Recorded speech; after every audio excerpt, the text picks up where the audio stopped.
Hello, everyone. Welcome to another episode of the Cyber Security Recruiter podcast. Today, I'm joined by Greg and John. How you doing, boys? Great. How are you, Thomas?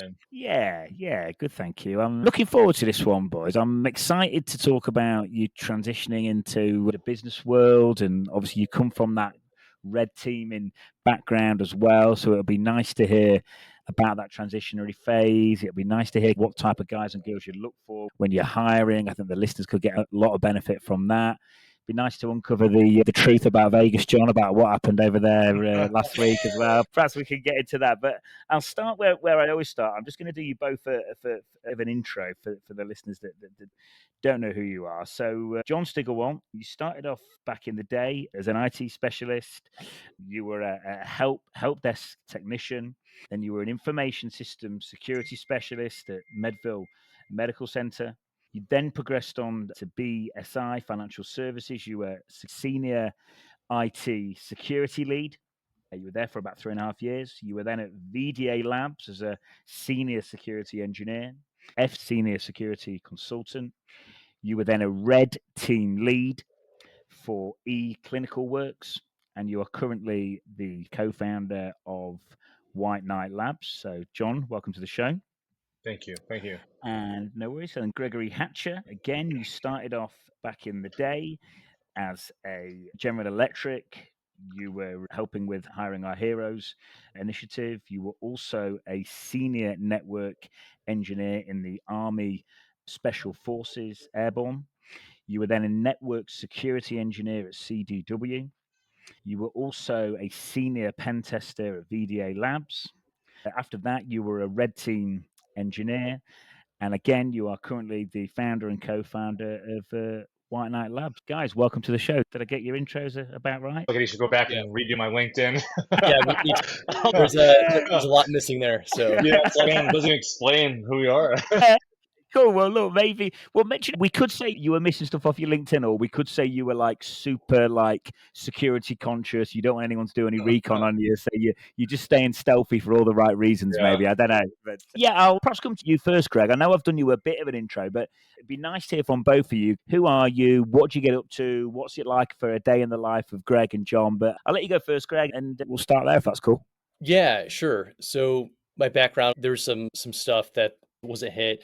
So I was a Green Beret in 5th Special Forces Group for 7 years, 4 combat deployments to the Middle East, started in Afghanistan, ended in Syria in 2017. Got out. My first job was being a stay-at-home dad for a year. So straight from Green Beret to stay-at-home dad. That was a really smooth transition. Yeah, so I did that for a year. Then I went right into network security over at CW. And then I pivoted to VDA under the tutelage of Dr. Jared DeMott, who now runs the MSRC over at Microsoft. That's where I met John while at VDA. We worked on a bunch of cool projects like consulting with Microsoft, improving kernel security for the Windows 10 operating system. We worked with Activision trying to do DLL injection, defeat the anti-cheat engine, just a lot of fun projects. After that, I went over to 6th Gen as a CISA contractor and worked on that project. CISA has a large contract where they hire essentially subcontractors to go do penetration testing, external, internal, social engineering for the public sector, government municipalities all across the US. I led one of those red teams. Yeah, then after that, we started WKL in 2021. We were everything that a normal boutique offensive cybersecurity consultancy is. We do internal, external network penetration testing, API, cloud, and then even within cloud, our cloud team, I would say we specialize in Azure as opposed to AWS or GCP. Some of the things that really set us apart are we do ATM hacking. We have a very mature embedded team as well. And then we also do a physical access operations team led by myself and John. And then on the other side of the business is education. We teach 3 courses, Advanced Red Team Operations, which John wrote by hand by himself, which is all about standing up and securing red team infrastructure in the cloud across AWS, GCP, and Azure. I wrote the Offensive Development course, which is all about bypassing modern endpoint defense for the Windows operating system. And then our cloud team, led by Chirag Savla and Radek Parmar, they wrote the Offensive Azure Operations and Tactics course, which they taught for the first time in person at VulnCon last month. So that's There's a lot there, but you can white out labs like education and services, 2 main departments. So. Yeah, it'd be nice to get into where we can find those courses and how we can access them. And mate, going from a stay-at-home dad to an entrepreneur, talk about like complete opposite. To stay-at-home dad, to like learning how taxes and insurance work for a global cybersecurity consultancy. Like, how do we ensure someone that's working in Poland on an American network, and if they have an adverse effect on the network, how do we make sure that we're covered? So there was a lot of hoops to jump through outside of just being a really good engineer. Cool. Thanks, Greg. Over to you, John. What do you do? It sounds like Greg's doing all the work, mate. Are you doing anything? Now, honestly, guys, I just sit back here and watch Greg work, man. You know, Oh, my Lord. I don't get on until like 10 o'clock in the morning. I'm off by 11. I check Slack every once in a while on my phone, pretend I'm doing a few things. That's usually how it goes. Isn't that right, Greg? Doesn't have Slack installed on his box. Yeah, it's like, I was supposed to be on today. Sorry, man. That's good. All right, I'll get my background a little bit. Some gaps missing here, right? So as you highlighted my help desk experience, right? I started at the bottom of the barrel, right? Started at 17 years old. I was Comp TIA A+ certified at 17. John, maybe you should start in high school when you almost got kicked out. Yeah, let's not talk. I think you're already starting too late in your hacking story. We're not talking about my hacking story at 16, but I come from the Milworm area. Windows XP, SP2 exploits, right? Started with Perl and C, but I'll start on background. Started at IT help desk. I was the youngest person in my county to get Comp TIA Plus certified. So I just was building PCs, built my first gaming PC at 16, 17, and I was like, hey, I want to make a career of this. So I job shadowed 4 or 5 different guys, and I'm still in high school at 17 for Crawford County, and wanted to do with security. He's like, yeah, dude, like we hack, I check out Milware and all this kind of stuff, and like it just sent me down this weird alley of what's a port scan, what's Nmap, and dude, it's like an IV in my vein, just hooked me right there. Just threw me in the ocean, fish hooked me right out. And at that point, it was just a deep dive. And I went to college as well, and you can't learn pen testing in college 12, 13 years ago. It didn't exist.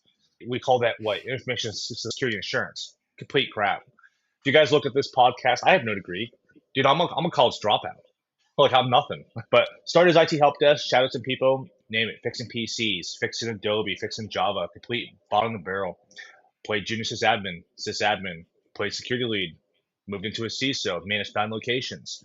That was the most terrible thing I've ever done. All I did was PCI, NIST, SOC 2 Type 2, just audits on a daily basis. The worst thing you could possibly do. Left CISO, went into pen testing, found my calling. I was like, all right, I was working for banks, working for financials, and I had business logic. So being a CISO, you understand how a business operates, how revenue comes in, how things go on. So as a pen tester, you exploit the business logic, understanding that, and also testing vulnerabilities. So it made me a really good tester. Became a security lead really fast at BDA, then went into red teaming, and then found my calling. Covert operations. We tested a bunch of the Fortune 10s across 2019, 2020. And also, I ran the internal testing team as well. Tested some major networks, over 150,000 servers. It was so big where Bloodhound back in the day wouldn't even load, right? Like today, when I see the guys, we're very blessed on Bloodhound, the Spectre Ops team. They've made some great changes. But back in the day, you had to have some RAM to load Bloodhound to get that stuff to work. So at that point, Whiting Labs already existed. We were doing contests on the side, but just internal external pen testing. Me and Greg were already partnered. I think it was 2020 when we became business partners officially. Whiting Labs existed back in 2016. We just shelf-lifed at LLC. And we got together and said, hey, man, we're going to do this. And that was it. Best friends for life. 31 contractors and full-time employees a day. We're killing it. We're definitely going strong. It's funny, guys. Me and Greg, we just click. We're both business owners. We're both real estate investors. He has a goal. We have very similar passionate goals. Building a company. We have an exit plan. Would you say we're ebony and ivory? However you want to call us, bro. I'll take it. But yeah, that's the background. That's us. He comes from a very unique background with military. I more come from the banking. We've done a variety of jobs, DoD, DOJ, you name it. We've done a ton of work for many years, but I think it's our experiences, personal and private, that really helped us a lot. Yeah, cool. Thanks, John. And there's a bit more to dive into there because you know what? To get up to 31 people for a relatively new company that quick, that is impressive. And we glossed over it there, but I'm sure there's been a lot more to it and some ups and downs and stuff like that. So it'd be nice to dig into that. John, I see a lot of people coming in. For the listeners, you get a lot of people especially hacking, and I was similar in the way. When I started reading about pen testing and hacking, at one point it was getting between 7 and 9 hours a day. I just could not stop reading about it. It just grabs you. But it's interesting to hear you come in through the help desk route and stuff like that. Do you think some people miss out that foundational step and they just want to go straight in for the hacking because it's cool and fun and exciting? Did it really benefit you having those foundational steps first? Do you think that's a big thing? Yeah. Oh, it's a massive thing. Because think about it, man. What's the most common thing right now we still have, right? So, especially my era, my day, and still my day, Active Directory, right? Most people have never managed Active Directory, never set up Active Directory, don't know what a GPO is or group policy object. They have no idea how user and groups actually function and give current permissions. One good example. Most people have never managed SCCM or Exchange or even seen an Exchange server online. So if these guys never had to go out there and actually fix a PC or actually help manage or address an issue, how does that make you a really good pen tester? Don't get me wrong, you can learn all about pen testing all day long, but if you've worked both sides, blue team, red team, systems engineer, I think that a really good pen tester because you understand both sides of the house. And that helps during testing as well because I understand where the IT team comes in. Frustration, things being taken down, pen testers problem on network, things happen. I've worked both sides. I get it. I think that just makes me, I would say, rounded. It's not always the best route to go. It's what worked for me. Some people can walk in there and say, hey, here's everything that's vulnerable. I don't need to know the other side. I don't care. And that's okay. I have tons of guys just like that. Phenomenal engineers. Yeah, cool. Yeah, like I say, you need to have that intrinsic understanding of stuff. Like I say, Bloodhound's great, but it's probably more for the end because it's a great tool, but it's quite a noisy tool, isn't it? So yeah, cool. All right, wicked. Thanks, John. So, Greg, we've talked about. I think we initially was chatting last year, Greg, and we had a nice chat back then. And things seem to be progressing really nicely. John just mentioned there, 31 people on the team, keeping busy. You've mentioned stuff about sales and different things. Any kind of coping mechanisms for when things have been a bit tougher? I think there's a lot of people out on the market at the minute that aren't having a rough time. There's still pockets of the market that are busy, but any kind of tips, hints, advice for the listeners about, just coping strategies or getting through tough times or mindset tips? Anything on that, mate? Yeah, so there's two pieces of that. There's people that are trying to break into the industry, and there's people that are already in the industry. Like, how do you fight burnout, right? If you're trying to get into the industry of offensive cybersecurity, it's quite flooded. It's almost like the doors are slam closed. So you really have to set yourself apart. If everyone else is getting the OSCP, Sec Plus, Net Plus, you have to do that and then a little bit more. Like maybe have a blog, even if it's like on basic things like how to run Nmap, how to run Nessus, or even like how to run Nmap, but then what is Nmap doing under the hood, right? That shows that you have a thorough understanding that you're not just running the same tool set as everybody else is. And then if you're actually trying to get your like offensive cyber shop off the ground and you own it, partnerships have been critical for us. I would say the majority of our work comes through partnerships with companies that are just reselling our services. Sometimes we have to white label, sometimes we don't. But if you can get in with a larger shop that has a ton of overflow, or say they specialize in selling hardware and they have a small consulting team, but they have access to Fortune 500 companies, that is like your natural segue into Fortune 500 work. Whereas me and John, we don't have those kind of connections that like maybe like private equity does, for example. We do tons of private equity work. So say a private equity company like Apollo or BlackRock, they're going to acquire a company. We'll go in, we'll do the due diligence on the network.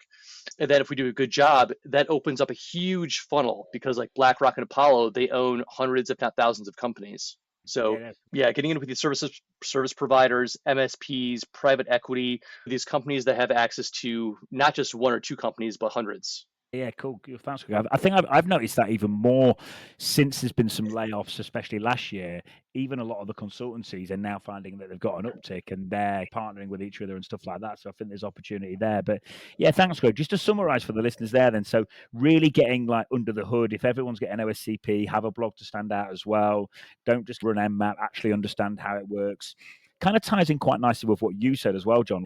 If you're hacking ADs, understand how permissions are granted. Obviously, don't just run tools. Actually, really have a deep understanding. So, essentially, what we're saying is actually give a shit and actually genuinely have a real passion. Don't just try and do the bare minimum. Literally go above and beyond. Yeah.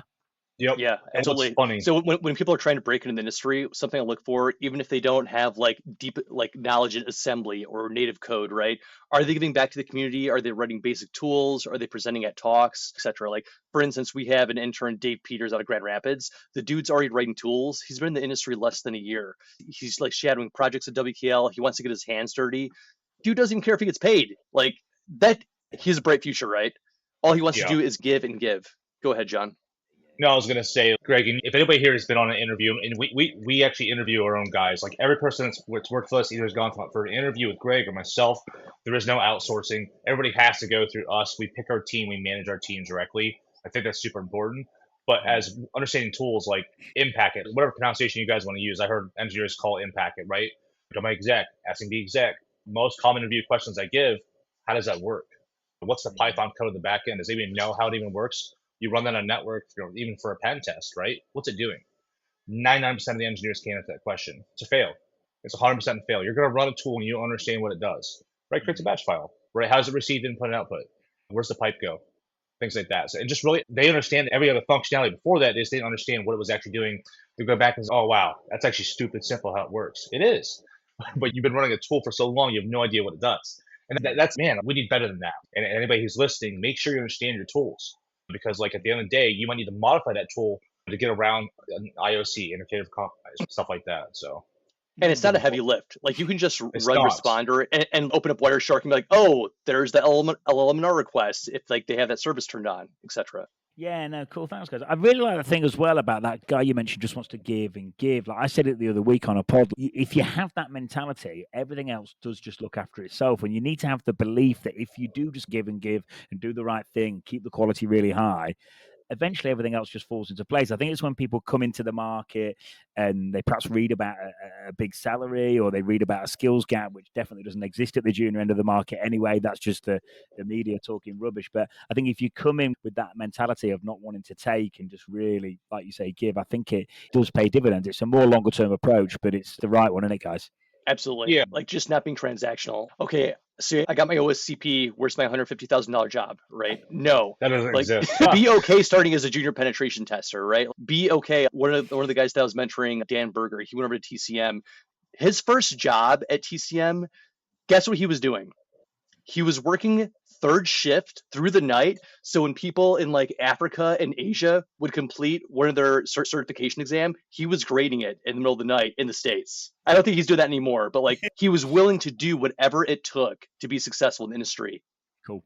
So John and Greg, between you've mentioned people writing their own tools really quickly. You've mentioned really getting under the hood and really having an understanding of what's going on the back end with various toolings. I love the example you gave because you said that guy had only been in the game like a year. So clearly you're not judging people by must have 5-6 years experience. You're judging them on their and their aptitude, which I love, and I'm sure a lot of people listening will be loving.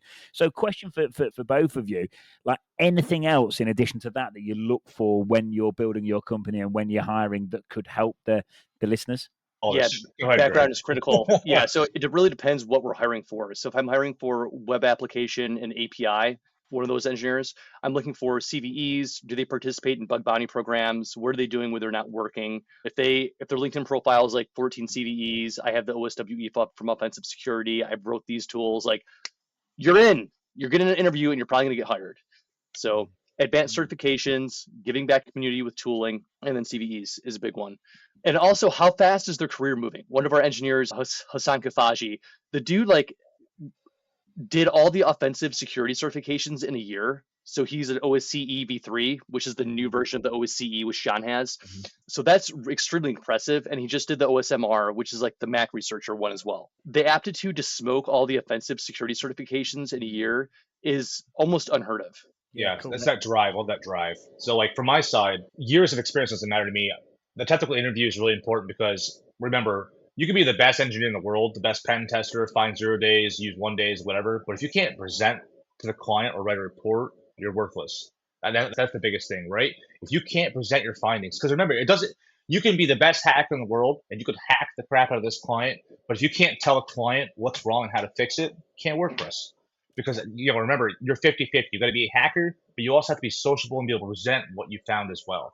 And that's another big thing. We find crazy guys, 15, 18 years experience, can't present reports, can't write. Yeah.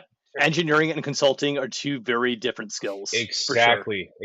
So it's a different breed of people. And that's the best thing I tell everybody. Some of the best advice I ever got was take some grammar courses, take some additional English, technical writing. I think Google has a free course out there. I don't know if I still do or not. It's been a while since that's been recommended me. I'm still terrible at grammar. Don't get me wrong. I'm still horrible. But I've gotten better over the years. So I'm just as bad as everybody else. 100%. Yeah. But I was going to say, GitHub is really important to us as well. I love it when I see people forking GitHub. I love all the forks. I love to see slight modifications. Hey, I ran into this problem on a pen test. This is my modification. Here's my publication to the world. I don't even care if it's one line. It showed me that you took a tool, you looked at the code, you went back and made a modification. That is my daily job. I take people's crap, I add my own crap to it, and I make a bigger piece of crap. And you know what? It works. I do though. Say that on a podcast. You take a turd, you like take someone else's turd, you make a big pile of poop. You make a big pile of poop. Yeah, that's the soundbite for the pod. We'll post that. That's WPL, just like a bigger and bigger pile of poop over time. Yeah, so It's cool. true, So though. when you look at it, so obviously there's the giving back element, but is that what it is? And with the blog posts, with speaking at events, stuff like that, is that's giving you additional reassurance around being able to present findings, getting budget sign off, being able to liaise with clients? Is that what that is when you're looking at the community-led activity as well? I want to answer that. I'm gonna be brutally honest right now, right? With all the layoffs that happened with NCC and Rep 7, all that kind of stuff, the market is flooded, right? So if I put a job right now for a penetration tester, we're going to get over 600 applicants coming in.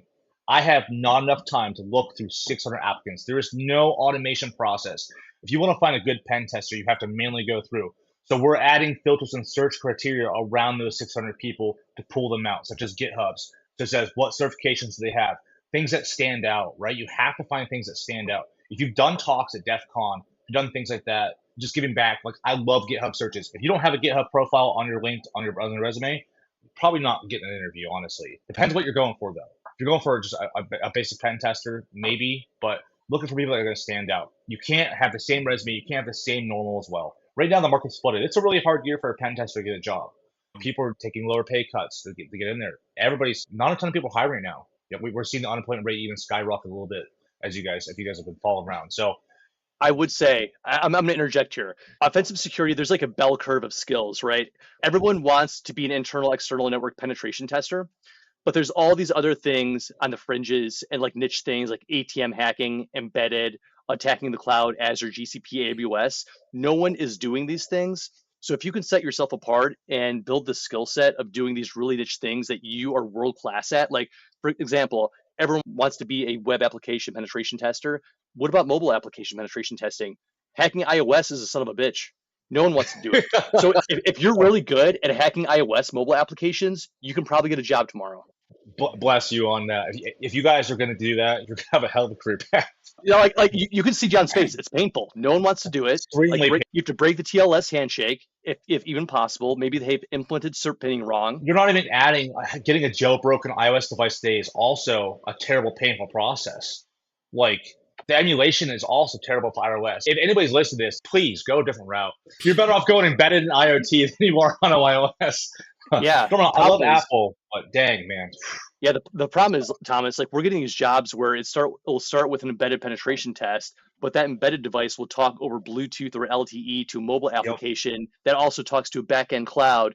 And if this is like an embedded medical device that a startup is bringing to market, every piece of that chain has to be attacked and it has to be inventoried for software bill of materials, from the cloud to the API to the mobile app to the embedded device and the firmware. So that's typically at least two people on that engagement. Okay. Yeah, no, cool. What's the ATM hacking? That must be fun. Yeah.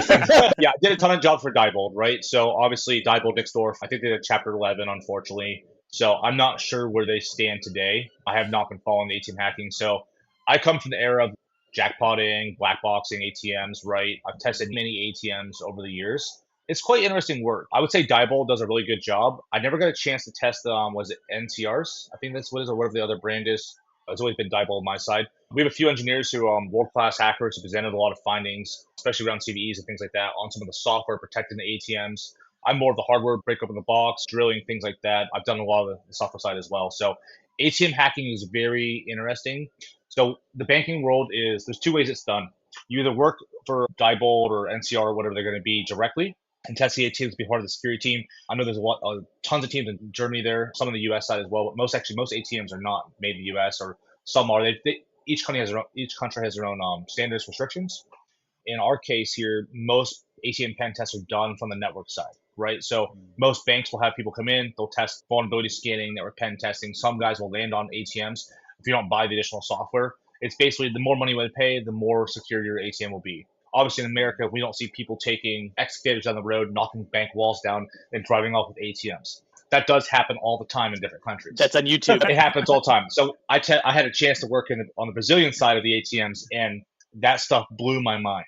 Another really interesting thing I'll give for a lot of background is ink printing. You know what? We all saw the bank movies, the robbers run out, and the ink blows up on money. there's a whole standard behind if you're allowed to do that or not on an ATM. It's a crazy theory kind of stuff. I can't go too much into it. But when you do steal money, it actually costs money to ruin that money. To get me started. So quite interesting on how that works. ATM hacking that's a very unique field of testing. It's very hard to get into. Because the funny thing is you can go buy an ATM right now. You could get a whole bunch of them and start tearing apart just a regular PC, but getting access to the software and getting access to a working ATM is actually quite difficult. Yeah, cool, guys. And listen, I'm really liking this so far. And I'm liking a lot of the stuff you mentioned. Like, I know we talked about how difficult certain routes are to take and aspects are, but there's a lot of stuff that you're both saying that I know not everyone's doing. And it's so interesting to see you get 600 people on an advert, you're running search parameters. So the people that aren't doing a blog, haven't got a GitHub repo, they're not even getting looked at. So they haven't even got a chance. So it's just really nice for listeners to hear that. Yeah. Yep. It's interesting. I wish we could look at every single person and give everybody an interview. It's almost impossible though. It can't. There's too many people, right? You can't. It's impossible. You can't. And I think another thing for folks listening is if they are struggling out there on the market and they are finding it tough, it's still massively worth doing all these things we're talking about because the market is highly cyclical.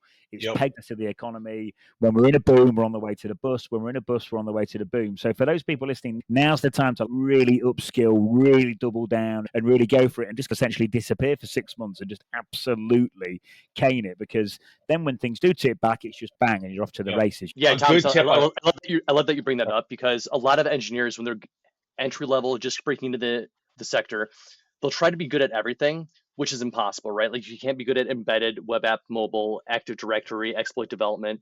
So what we look for is we want our engineers to be really good at one or two things. So it's similar to a special forces team.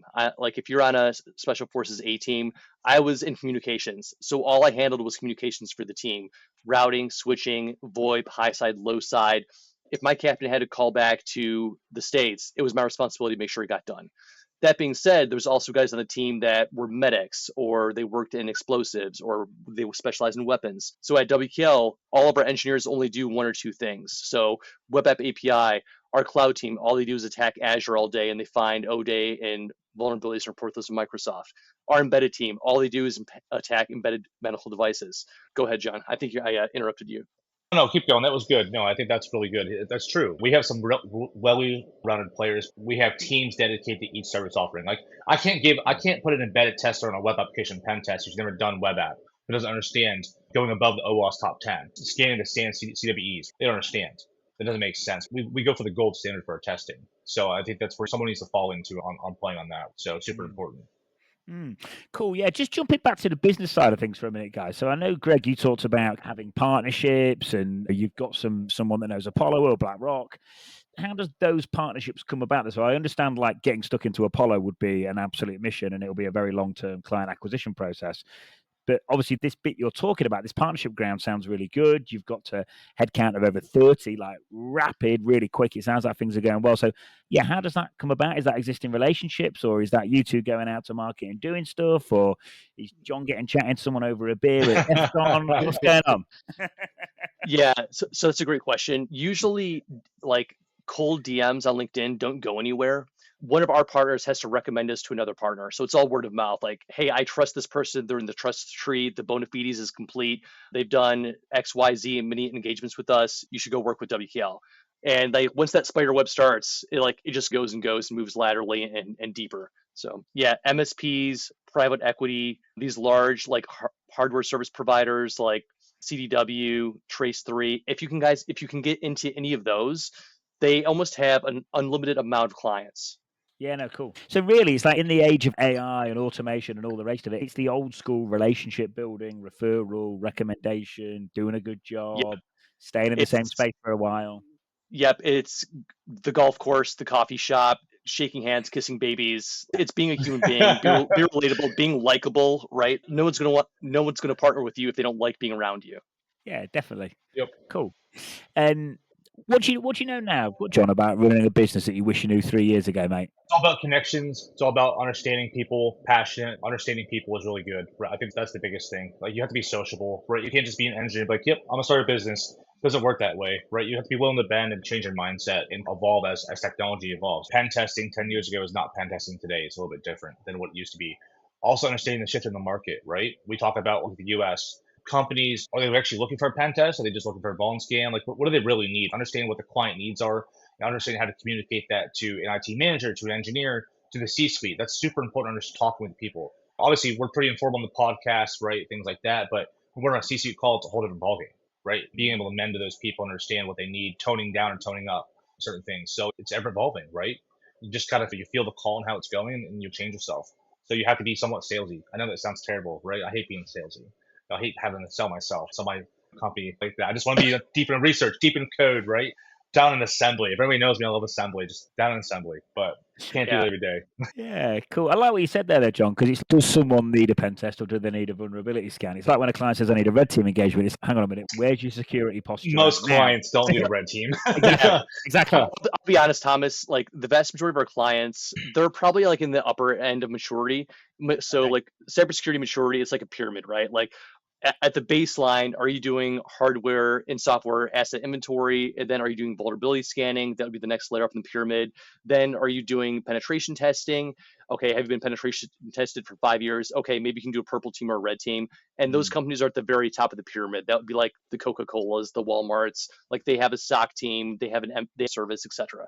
Yeah, the vast majority of our clients are right like the penetration test / red team layers.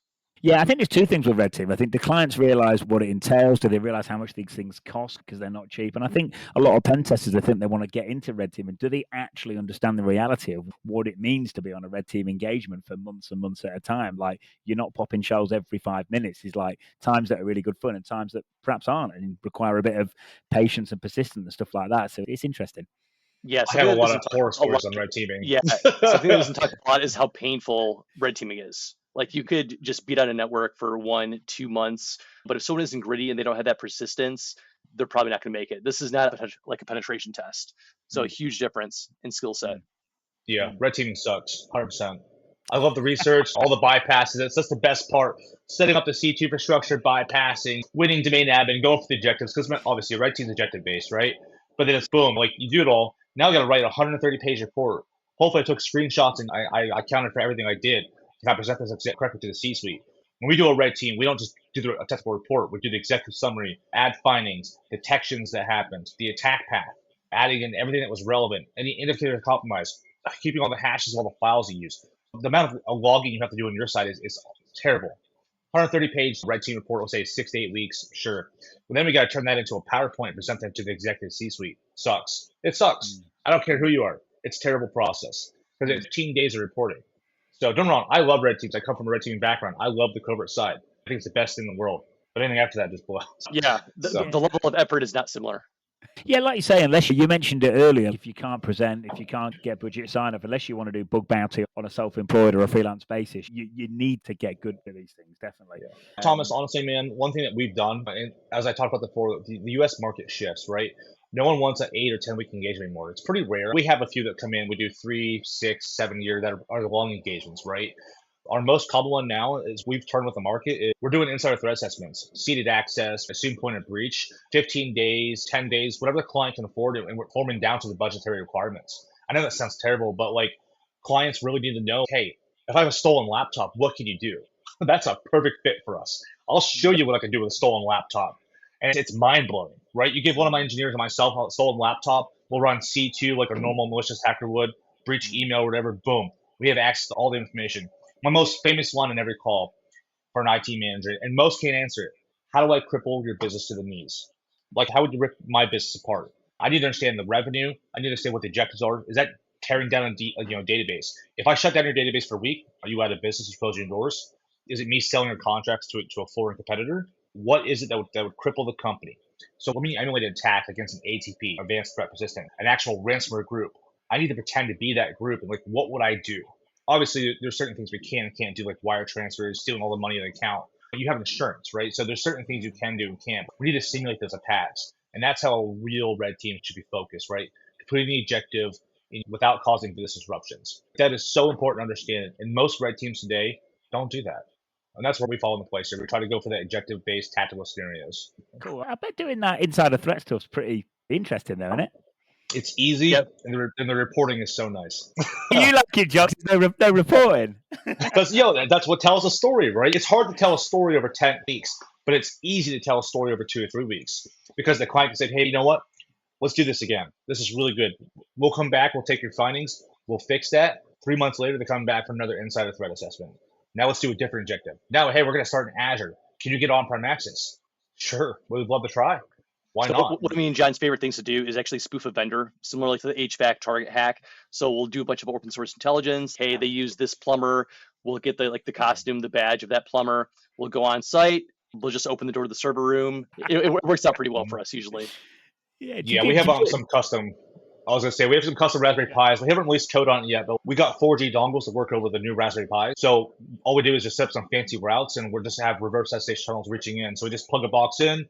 Hopefully they don't have NAC, right? We would know if they have NAC or not. We would change our passive monitoring technologies then. But basically just a 4G dongle talking out to a Raspberry Pi nonstop, and that's how we connect in. And we hide it. I have the Velcro sticking in the back. We just plant them right behind servers or plug them in. Boom, access. If there's time. We did a physical last year where I didn't have time to hide it because the alarm was going off and the police were actively coming to the building. So I left the Raspberry Pi right on the middle of the floor. So, but hey, we had access though. We got access. Yeah, Greg. When we were talking last year, you were telling me about a physical. Something had happened on a physical. I don't know if do you do a lot of physicals? Do you get a lot of that work? We did 3 in Q4 of last year. It's been pretty light this year. We did just get another one signed though in Michigan. So yeah. Okay, cool. Yeah. What, do you two always do them? Do you like getting involved with them, or do the guys do them? Or yeah, usually we John do. flies over. It's like a mini vacation. Yeah, Sometimes mini end well. vacations. Yeah, we had one that didn't end well recently, so that's still top of mind for us. Okay. Yep. Cool. So, guys, you've mentioned obviously there's the transition to the business phase. You've mentioned like real estate investing and stuff like that. Have you two had mentors over the years? If you have, can you tell us about them? How did you get them? Is there anything the mentors have taught you guys that could help the folks listening now? Yeah, sure. I would say as I was transitioning out of special forces, some of my biggest mentors were with Elite Meet, which is a nonprofit that helps transitioning South veterans get jobs in the private sector. So I went to several events. One was in Seattle. And the two people that ran that organization back then were Jordan Selleck and then John Allen. I think John Allen has one of the top podcasts in the world now. He's Mr. Ballin is what he goes by. But they were super influential, and understanding my value to the marketplace in the private sector, coming back from the special forces background, was critical because I was like, I don't have any skills. Like that is not the case. And then once I actually got into offensive cyber, I would say that Dr. Jared DeMott, who runs the MSRC now, he was probably my biggest mentor.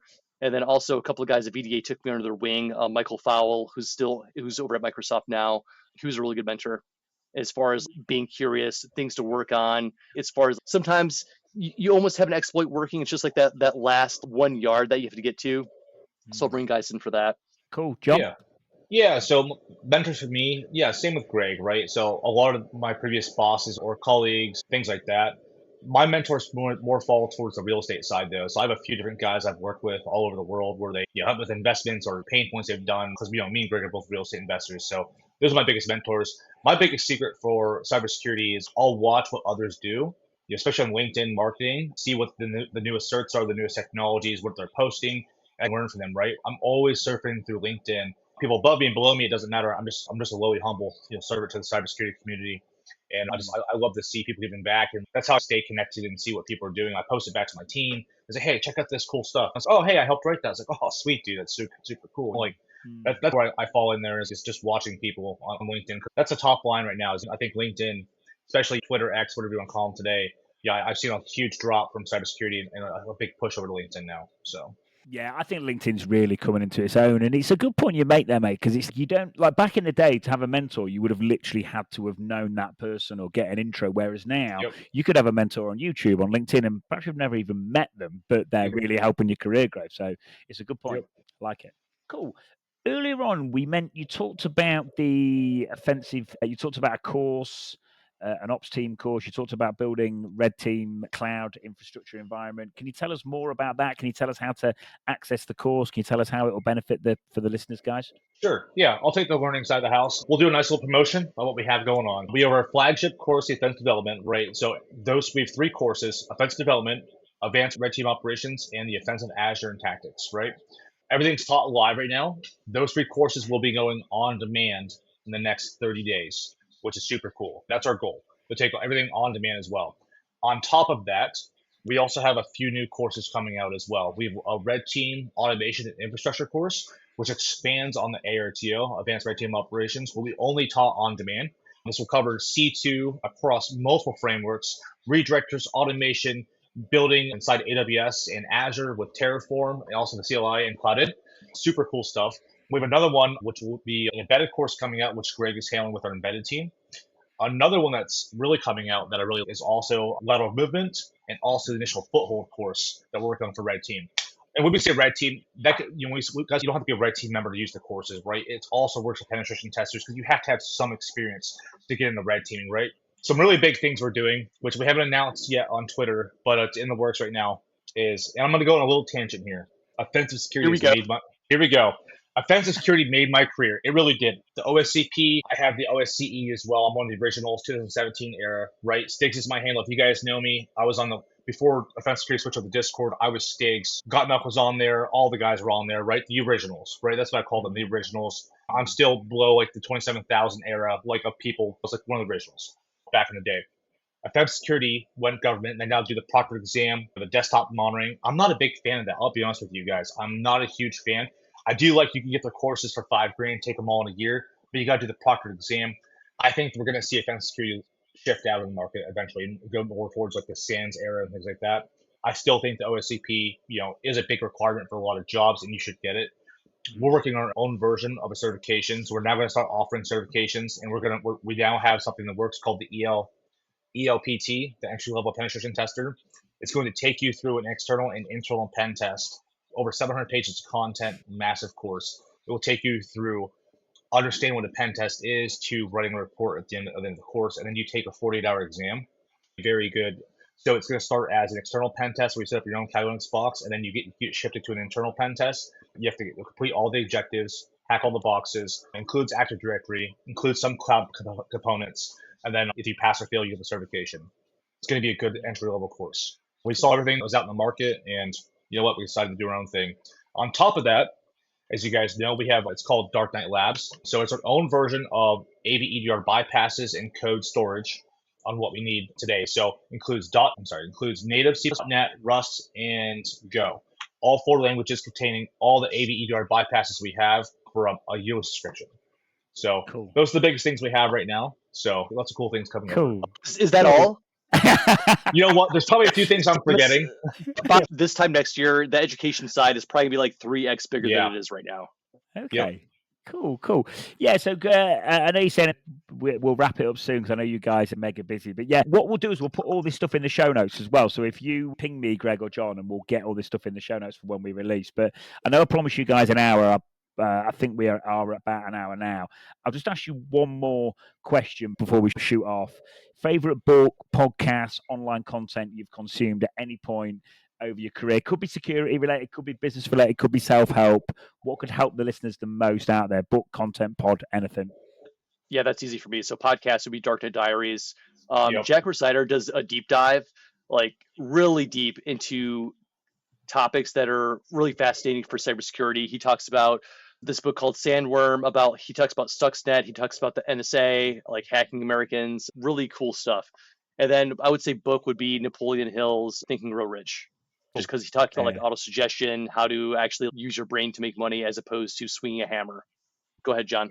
Dark Net Diaries. Honestly, my biggest thing is just following people on LinkedIn, man. Just some of the posts and some of the authors. Any of the Red Team authors, I follow them on LinkedIn. I'm always trying to see the newest techniques or things they're doing. Any of the Red Team diaries, any of the Red Team books out there, hacker stories, you learn from them on what to do and what not to do. Learn from people's mistakes. I think that's a big key here, right? Try not to repeat the same wheel that we're always repeating, right? Mm-hmm. I do love to hear Dark Net Diaries. I've always wanted to get on there and talk about some of our horror stories and some of the really bad situations we've been put into. For another day.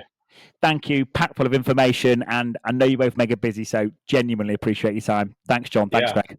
Thank you. Thanks.